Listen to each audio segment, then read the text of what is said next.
All right, we are gathered here today to do a lore in the name of the Lord, Saint Martha.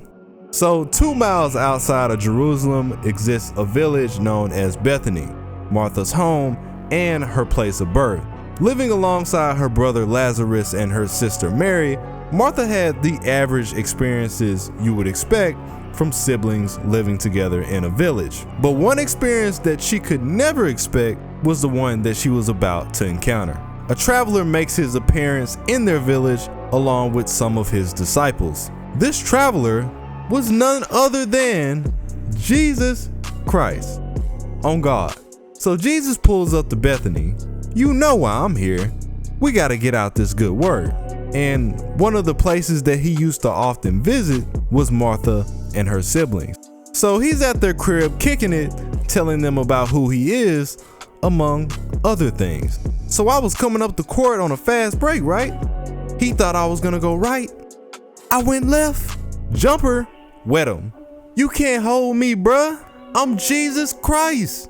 And while he was telling these stories to Mary, Martha is in the background working on everything else. She's listening, but she's also making sure that he's good, making sure that his disciples are good, and making sure everything is hospitable and goes correctly.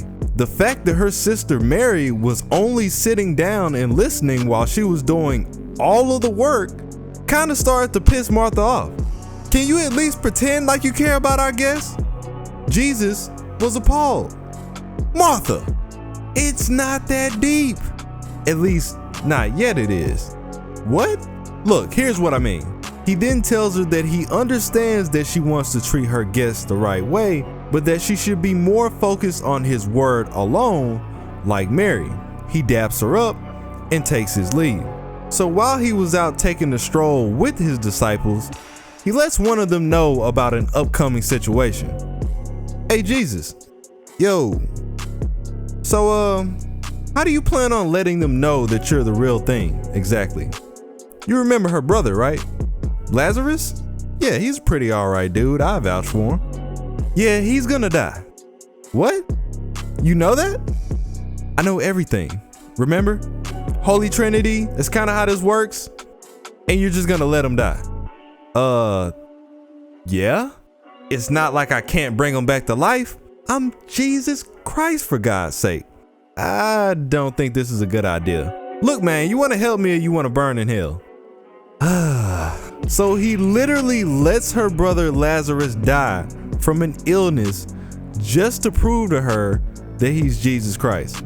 He pulls up to her crib, and of course, Martha is in the dumps. She tells him about the situation. Lazarus? Oh man, that's terrible. Definitely didn't see that coming. He was a good dude, man, good dude. You met him for like 20 minutes. Did I tell you to talk? Martha goes on to tell him that despite not giving her full attention the first time, she does believe in him wholeheartedly and knows that things will eventually be all right. But she is kind of bothered by the fact that if he was there, then he wouldn't have died in the first place. And to that statement, he says, yeah, you're probably right. All right, you got me. Where is he? My brother? Yep. Think it's about time to prove the haters wrong once again. So she calls up Mary and all of them head off to their brother's tomb together. When they get there, Jesus insisted that the stone be lifted from his tomb. Martha didn't think this was a good idea, but she puts her concerns to the side and they end up opening the tomb anyway. Once it was open, Jesus began to rub his hands together like Birdman, and Shazam! Just like that, their brother Lazarus emerges from the tomb good as new. Now, the next segment of Martha's lore is something that stems more so from legend. So, Martha's sister, Mary of Bethany, is often conflated with another figure in the Bible known as Mary Magdalene. And while they do share a lot of similar situations, they are two different people in the grand scheme of things. Since their stories have been blended together for so long, Martha also began to gain lore as the sister of Mary Magdalene. The segment tells us that Martha is of royal descent, that her father was Cyrus, a duke of what is now considered to be Syria, and that her siblings inherited 3 locations from their kinship. Martha was the one that took Bethany, Mary was the one that took the palace of Magdalene, and Lazarus was the one that took a portion of Jerusalem. After the resurrection of Jesus, Mary, Martha, and Lazarus were baptized and placed onto a ship. Her fate profile tells us that this is Martha being sent into exile by the current Roman viceroy. This ship had no sail, no oars, or rudders, but by the powers of God, it took them to Marseille, France, among other places, which allowed them to spread the word. When it comes to Martha herself, she's never had a husband or been with a man for that matter. She always put Jesus first because she felt that even if everybody in the world served him, it still wouldn't be enough to show her gratitude. Usually, the title of saint is given by the Pope after you've shown your loyalty, but in Martha's case, she is a patron saint chosen by her own community, a patron of cooks and serving others. The last part of her lore comes from another legend where Martha went to Tarascon, France, and a creature by the name of Taras was living on the banks of the Rhone River and killing everybody that came across it. Fate tells us that he's a child of Leviathan from the Bible. He's classified as a dragon, but also he's half beast, half fish, wider than an ox, longer than a horse, with teeth as sharp as a sword. Now, you would think with this terrifying description, it would make a person in their right mind go the other way.